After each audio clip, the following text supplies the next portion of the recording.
Hello students, welcome to today's English learning class. In today's session, we'll be exploring the fourth chapter of your textbook Flamingo. Uh, the chapter has been set in the days of Second World War, wherein America and Japan were enemies to each other. And on one fine day, an American prisoner of war is washed ashore in a dying state and is found at the doorsteps of a Japanese doctor. Now, the Japanese doctor, who is the protagonist of our story, finds himself on the horns of dilemma. He finds himself in the catch 22 situation. What to do? He is in a fix. Should he save him as a doctor or hand him over to the army as a patriot? So this is the dilemma that he has to solve, and we'll come to know whether he prioritized his professional ethics, or he prioritized his patriotism in that particular situation he was caught into. And we will also, in this chapter, we'll also come to know an ideal conjugal life, an ideal married life. We will see how husband and wife are required to stand by each other at the time of crisis. Fine. So the entire state of mind which the doctor is going to go through while solving this dilemma has been presented poignantly in front of us through this chapter. So let's explore the beauty of language and the beauty of the theme of this chapter by exploring it in between the length. Dr. Sadao Hoki's house was built on a spot of the Japanese coast where, as a little boy, he had often played. So, Dr. Sadao is the protagonist of the story. The chapter has commenced with telling us the location of Dr. Sadao's house. It was built on a spot of the Japanese seashore, Japanese coast, where, as a little boy, he had often played. The low square stone house it was built with low square stones, square shaped stones. It was built low in height. It was set upon rocks well above a narrow beach. So this was the entire exact location of the house. And this beach was outlined with bent pines, means the pines which were bent, which were stooped, were grown in the surroundings of the beach. As a boy, Sadao had climbed the pines. So, during his childhood, Sadao used to climb the pines, sporting himself on his bare feet, as he had seen men do in South Seas when they climbed for coconuts. So, he had just climbed these trees as a childhood game, we can say rather, and he had seen people doing this in South Seas. He has imitated their action by climbing on the trees. His father had taken him often to the islands of those seas. He used to accompany his father and to just be into the islands of those seas, and never had he failed to say to the little brave boy at his side. And when he accompanied his father didn't miss any opportunity to motivate his child, to pass on good things to his child. He had said, those islands yonder, is a word that means pointing towards some distance from the place you are. So pointing towards the island, his father had told him many a time that they are the stepping stones to the future of Japan, that those islands are the stepping stones to the future of Japan. We can guess perhaps those islands had been, captured by the enemies and they were to be released from the enemies. So this entire thing. This was Sadao Hoki's father's way of inculcating patriotism in Sadao during his childhood. Sadao had asked seriously, where shall we step from them? If they are the stepping stones, where would these steps lead us to? Who knows? His father had answered, who can limit our future? It depends on what we make it. So Sadao's father had answered philosophically that the sky is the limit for somebody who wants to achieve. So future is unpredictable, and it depends upon the person what he or she makes of it. Fine. Sadao had taken this into his mind. Sadao had taken this piece of advice of his father, that sky is the limit for future, into his mind, and he did everything as his father said. He was a papa's boy. He was highly obedient to his father. He did whatever his father said. His father never joked or played with him, but who spent infinite pains upon him, who was his only son. His father had spent infinite pains upon him. He was the only son of his father. Infinite pains means his father had taken careful efforts. He had made careful endeavors in bringing him up. Here, pains doesn't mean the literal meaning of pain. There are two words in English, pain and pains. Pain means physical pain, and pains means careful efforts, careful endeavors. Like our teachers and parents, they spend pains upon us to make us successful. So you need to keep this difference in your mind, the difference between the word pain and pains. For this reason, he had been sent at 22 to America to learn all that could be learned of surgery and medicine. Sadao was a student of medicine. He was just getting the training of surgery and medicine, and he had been sent at 22. At the age of 22, his father had sent him to America. That time, perhaps it was not a warlike situation when he had been sent to learn whatever he could learn of. He could be learned of surgery and medicine, whatever could be learned of surgery and medicine. He had come back at 30, having spent 8 years in America. He returned to Japan, and before his father died, now when the chapter begins, his father was no more. So we are discussing about the past. He had seen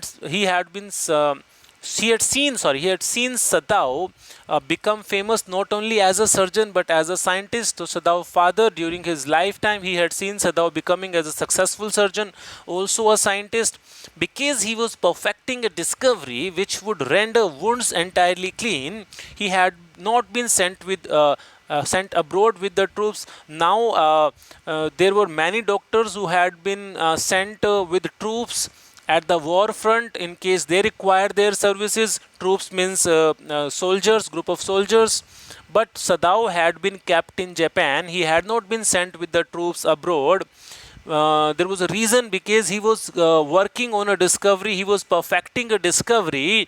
He was working on a medicine that would make wounds entirely clean. So it was an antiseptic and healing wound healing medicine he had been working on. He was a scientist as well, so he had been kept in Japan only.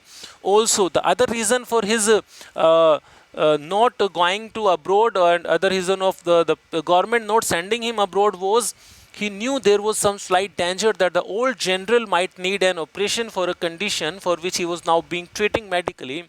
Actually, the old general of Japanese army was a patient of Sadao, and he was being treated by Sadao. So anytime Sadao's services could be required to do an operation of the surgeon, of the general, and for this possibility that any time the services could be required for operating the general, so Sadao was being kept in Japan. So these were the two reasons, my dear students, why was not Sadao sent abroad with troops. The first reason was that he was perfecting a discovery which would render wounds entirely clean, and the second reason was that any time the old general of Japanese army could need his services to operate him. So for this possibility also, he was kept in Japan.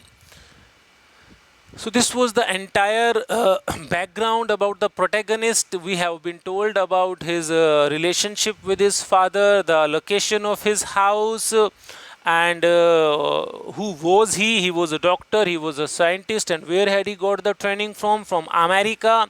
And whereas the rest of the many of other doctors were being sent to border, along with the troops. They had been sent abroad. But why was Sadao kept in Japan? The reasons we have explored. Let's move further. Now, the present situation, when the story commences, we are being brought to that present situation. Clouds were rising from the ocean now. So it's a scene, it's a spectacle that has been shared with us. The unexpected warmth of the past few days had at night drawn heavy fog from the cold waves. So there was a sudden change in weather on that particular day compared to the last few days. The days had been warm, but because of the warmth of the last few days, It had drawn heavy fog from the cold waves. So it was a foggy day. Sadao watched. Sadao was standing at the balcony of his house that was situated at the seashore. He was looking towards the ocean and upcoming waves. Sadao watched mists hide outlines of a little island near the shore. So he watched from his balcony that mist had risen from the waves and it was hiding the outlines of a little island. And then the mist came creeping up, traveling up towards the beach, and they reached below the house and wreathing, they encircled around the pines. Fine, there were pine trees surrounding the entire area. In a few minutes, he thought fog would be wrapped about the house too. It happens, fog travels and it envelopes the entire area. It encapsulates the entire area. Then he would go into room where Hannah, his wife, Hannah was the name of his wife, would be waiting for him with the two children. So here we have been introduced with the another important character of the story, Hannah, the protagonist's wife, and we have also been told that the couple had two children. But at this moment, when he was standing and just looking the travel of the mist, at this moment the door opened and she looked out. So Hannah appeared, the heroine of the story appeared, a dark blue woolen howry over her kimono. She was wearing traditional Japanese dress, kimono. Kimono is a typical dress worn by females in Japan. That is a traditional one, and that has long wide sleeves. And she was also wearing a woolen howry. Howry is a loose outer garment worn over a kimono. She came to him affectionately. They shared a good conjugal life. The life a husband and wife share with each other is known in English as conjugal life. So they were happily married. They shared a good conjugal life. Fine. So you may add this word to your vocabulary. Just a minute. Fine. So she came and expressed her affection towards her husband, put her arm through his as he stood, smiled and said nothing. He had met Hannah in America. Now we are being taken to the, having introduced hero and heroine to us, we are being taken to the past when they actually met with each other. When they actually met each other. He had met Hannah in America, but he had waited to fall in love with her until he was sure she was Japanese. Yeah. Though he fell in love at first sight with Hannah, but he acted little bit diplomatic in this love. Though love is spontaneous, but he could control the spontaneity, and he waited to fall in love with her until he was sure she was Japanese. Actually, his father would never have received her unless she had been pure in her race. Sadao's father was a downright traditionalist. He could not bear his son marrying someone who was not Japanese. So first, Sadao, since he was a papa's boy, he was an obedient son. So he couldn't do anything that could displease his father. So that's why he wanted to first ensure that Hannah was a Japanese when they had met in America. His father would never have received her unless she had been pure in her race. We have understood this. He wondered often whom he would have married if he had not met Hannah. So after marrying Hannah, he used to wonder that if he had not married Hannah, whom he would have married, and by what luck he had found her in most casual way. He also reminded that how Hannah had come to in her life in quite a casual way. There was no formal meeting fixed between Hannah's father and Sadao's father, and marriage was solemnized in an arranged way. No, it was a chance meeting. It was literally a by chance meeting at an American professor's house. So Hannah and Sadao had met in America when Sadao was in America getting the training of his work. He was perfecting himself as a surgeon and a scientist in America. He had stayed there for 8 years, as we have come to know. Hannah was also a student studying in America. So they had met there at an American professor's house. The professor and his wife had been kind people, anxious to do something for. They were quite, curious to do something. They were always ready to do something for their new foreign students. Perhaps they had been running some PG, and the students, though bored, had accepted this kindness. See, students were extremely bored by the kindness of the couple. Perhaps they didn't want any intrusion into their privacy, but still they accepted the kindness shown by the couple. Sadao had often told Hannah how nearly he had not gone to Professor Harley's house that night. So, after marrying Hannah, Sadao had many a time told Hannah that he had almost not gone to Professor Harley's house that night, and had he not gone over there, he would not have met Hannah, and they would not be husband and wife. So destiny had to take its course, and he was very happy at the course destiny had taken in his life. The rooms, why had he not gone to Professor Harley's house? The rooms were so small, the food so bad, the professor's wife so voluble. Voluble is a person who speaks a lot, who is a chatterbox, who is a magpie, who cannot control over speech. Fine. So, because of these all reasons, he had almost missed going to Professor Harley's house, and that missing could have made a lot of difference in his life. But thankfully, he had compromised with the food, he had compromised with the small room, and he had compromised with the volubility of the professor's wife. And in exchange, he had got Hannah, the best wife on the planet, according to him. But he had gone there, and there he had found Hannah, a new student she was, and had felt he would love her if it were at possible. And the obstacle in the way of possibility was her being of the same race or not. Fine. So here we have been told how Hannah and Sadao met each other in America, and they got married, and they were leading a happy conjugal life. They shared an affectionate bonding with each other. Now, when they were standing at the balcony, he felt her hand on his arm and was aware of the pleasure it gave him. The wife's affectionate touch gave Sadao the pleasure, even though they had been married years enough to have the two children. Even though, see the contrast, though they had been married for many years and they had two children, but still they could feel the affectionate touch of each other. They had not missed, when the love is pure, it never dies, rather it multiplies. Like we think of beauty is a joy forever, so true love remains always, it is immortal in nature. For they had not married heedlessly in America. And one more thing, they had not married heedlessly in America. It was not that Sadao fell in love with Hannah and they just ran and they married without the permission of their parents. No, it was not a heedless marriage. It was not a careless marriage. Fine.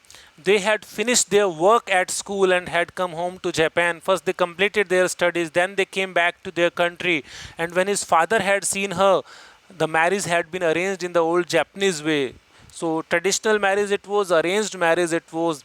Although Sadao and Hannah had talked everything beforehand, though they had discussed a lot about their marriage and they had come closer to each other before marriage, but marriage was solemnized in a traditional Japanese way. They were perfectly happy. She had laid her cheek against his arm. So this was another affectionate touch given by wife to the husband. So they were standing at the balcony looking at the beach. It was at this moment that both of them saw something black come out of the mist. As they were looking towards the seashore that was covered by the mist, that was surrounded by the mist, they saw a spectacle, unbelievable spectacle. They saw that something black came out of the mist. It was a man. They could see the silhouette form of the man, the shadow of the man against the mist. He was flung up out of the ocean. They guessed perhaps the man was thrown by the waves outside the ocean, outside the shore. Flung up means thrown with force. by the upcoming strong waves. It seemed to his feet by a breaker. By a breaker means a wave. A fast upcoming wave had thrown him out to his feet outside the ocean. He staggered a few steps. They observed that the man who had been thrown, he staggered. He took a few unsteady steps. You stagger when you are extremely tired or wounded. His body could be seen outlined against the mist, his arms above his head. Then the curled mist, the mist that was curling around in circular shape, hid him again, and he was no more visible. Who is that? Hannah cried. She dropped Sadau's arm, and they both leaned over, bent over the railing of the veranda to have a closer look towards the direction where the man had come out from. Now they saw him again. The man was on his hands and knees. He was crawling like an animal. Then they saw him fall on his face. Finally, perhaps having lost his entire strength to crawl further, he fell on his face and lay there. Sadao said it could be a fisherman perhaps washed from his boat. He ran quickly down and the steps, and behind him Hannah came, her white sleeves flying, white sleeves of her costume that she was wearing. They flew in the air as she ran. A mile or two away on either side, there were fishing villages. So there were fishing villages towards both the sides of the shore. And here was only the bare and lonely coast. That particular area where the house was situated, it was bare, empty, and lonely coast. There were no more dwellers living. Dangerous with rocks, this particular part of the sea was quite dangerous. It had sharp pointed rocks. The surf beyond the beach, surf means that foam, that white foam that comes on the surface of the water at the seashore, where there are waves upcoming and leading to the foam, that foamy surface on the sea beach. The surf beyond the beach was spiked with rocks. That area, the entire area of the surf was spiked with rocks. Means there were dangerous, sharp, pointed rocks. Spiked means needled with, nailed with. Spike, a kind of sharp, pointed object. So it is being used as a verb. That entire area was dangerous. There were sharp, pointed rocks. Somehow the man had managed to come through those sharp, needled, rocks. He must be badly torn, Sadao guessed. They saw when they came toward him that indeed it was so. What was so? He was wounded. The sand on one side of him had already a stain of red soaking through. They could see that sand had become wet because of the blood coming out of his wound. He is wounded, Sadao exclaimed. He made haste to the man. He went hurriedly to the man who lay motionless. He was lying motionless. He was in his stupor. He was unconscious. He was faint, his face in the sand. An old cap stuck to his head, soaked with sea water. So the cap he was wearing had got glued to his head, and it was also wet. He was in wet rags of garments. So he was wearing rags, worn out clothes. Sadao stopped Hannah at his side and turned the man's head. They saw the face and they identified that he appeared to be a white man. Hannah spoke slowly. Yes, it was a white man. The wet cap fell away. The wet cap was taken off, and there was his wet yellow hair, long as though for many weeks it had not been cut. And upon his young and tortured face was a rough yellow beard. He was unconscious, he was faint, he was in stupor, and knew nothing that they did for him. He didn't know that what the couple was doing for him. Now Sadao remembered the wound. Sadao remembered that he was wounded, and with his expert fingers, he was a surgeon, one of the best surgeons of Japan. He began to look for the wound. Blood flowed freshly at his touch. As his fingers touched the wound, blood flowed freshly. On the right side of his lower back, Sadao saw that a gun wound had been reopened. Sadao inspected and found that there was a gun wound on the right side of his lower back that had been reopened. Perhaps it had struck against the spikes on the surf.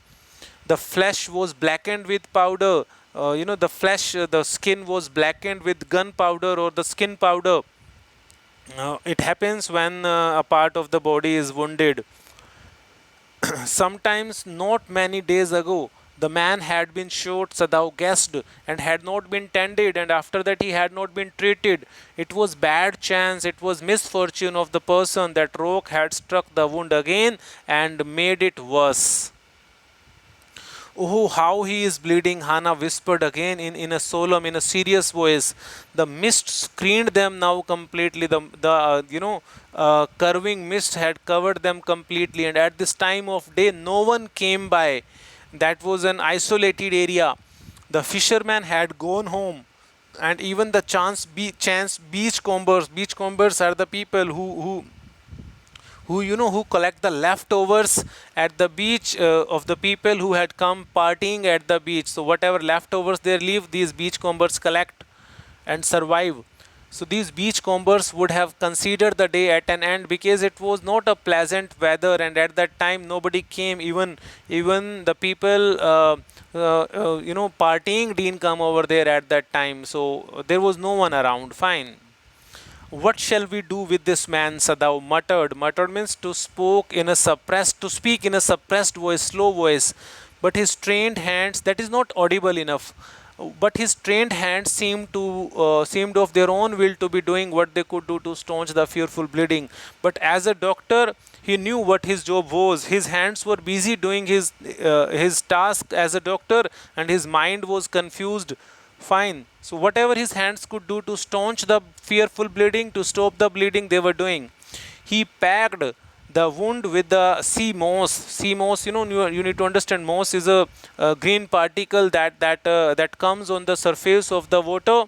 As his priority was to just stop the bleeding, so he used sea moss to pack the wound. That the moss that was spread around the beach, he collected that. The man moaned with pain at this when this moss was applied. The man moaned, cried in pain in his stupor, though still he was unconscious, but he didn't awaken.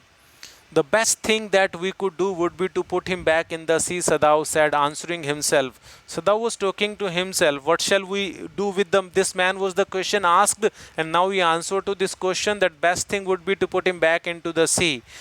There was a reason for that, we'll come to know. Now that the bleeding was stopped for the moment, and he stood up and dusted the sand from his hands. Sadao dusted the hands from his hands. Yes, undoubtedly that would be best, Hannah said steadily. Hannah also agreed that he should be thrown back into the sea. But she continued to stare down at motionless man. Though she was saying that the man should be put back into the sea, but her heart was doing something on its own. It had a great deal of compassion for the wounded man, so that didn't allow her to do what she was saying. She kept on staring at the motionless man. If we sheltered a white man in our house, since all white people were their enemies, if we sheltered a white man in our house, we should be arrested, and if we turned him over as a prisoner, he would certainly die. So this was the dilemma Sadao had. In both, it was a catch-22 situation. The kindest thing would be to put him back into the sea. So considering both the alternatives, the kindest thing would be to leave him to his destiny, Hannah said. But neither of them moved. There was a tiny core of compassion in both of them. It was not rather tiny. It was a big core of compassion that was stopping them from doing something that was against humanity. But neither of them moved. They were staring with a curious repulsion upon the inert figure. There was an inert figure. Inert means passive, like a dead body. So they were staring at the wounded person, and there was curious repulsion on their face. It was curious, and repulsion was curious, means strange kind of repulsion. Repulsion means hatred because he was their enemy, and curiosity because he was a human being, and they had a compassion towards him. So mixed feelings were there in their heart. Fine. What is he? Hannah whispered. Hannah again whispered to ask about the identity of the person. There is something about him that looks American, Sadao said. He took up the battered cap, the cap that he was wearing, that was torn up, that was worn up. The cap was taken off. Yes, they're almost gone, almost faint, almost disappeared. Was written something in faint lettering. Letters were there, some alphabets had been written in a faint language that was hardly visible. A sailor, he said, so they could still read it. It was worth readable. It was written, a sailor he was, a mariner he was. He said from an American warship he belonged to. He spelled it out. U.S. Navy was also, written over there. The man was a prisoner of war. So by now it was clear to Sadao and Hana that the wounded man was a Japanese, was an American prisoner of war. Prisoner of war are the people who escape from the clutches of the prison and called POW. He has escaped, Hana cried softly, from the Japanese police, and that is why he is wounded. In the back, Sadao agreed. They hesitated, looking at each other. Then Hana said with resolution. So Hana finally reached a resolution with a determination, as if she had taken a decision. Come, are we able to put him back into the sea? Let's lift him and put him back into the sea. If I'm able, are you? Sadao asked. So Sadao asked if he was ready, would she be ready also? No, Hana said, but if you can do it alone. She wanted him to do it alone. Sadao hesitated again. The strange thing is that now Sadao explained his dilemma. The strange thing is that he said that if the man were whole means he were healthy, he were not wounded, I could turn him over to the police without difficulty. As a patriot, he would not even hesitate handing him over to the police because he was their enemy. I care nothing for him. He is my enemy. All Americans are my enemy. And such was the extent of hatred in Japanese about the Americans. And he is only a common fellow. You see how foolish his face is. So there is nothing special. There is no attachment of mine with him. Why should I save him? But the problem, the only thing is that he is wounded, and I have been trained to treat every patient in front of me. I cannot let anybody die whom I can help. So this was the dilemma he explained in his own words. You also cannot throw him back into the sea, Hana said. Then there is only one thing to do. We must carry him into the house. So finally, they agreed upon to take the soldier, the American, into their house. And let's see what further course this action of sheltering an American take, because it was quite a risky thing. It could be it could be treated as an act of treason. It was a treason. They could be termed as traitors. So my dear students, we have explored the first some portion of the chapter. We'll further explore it during the next lecture. You are advised to go through the things taught by now and just learn it. Fine. Thank you so much.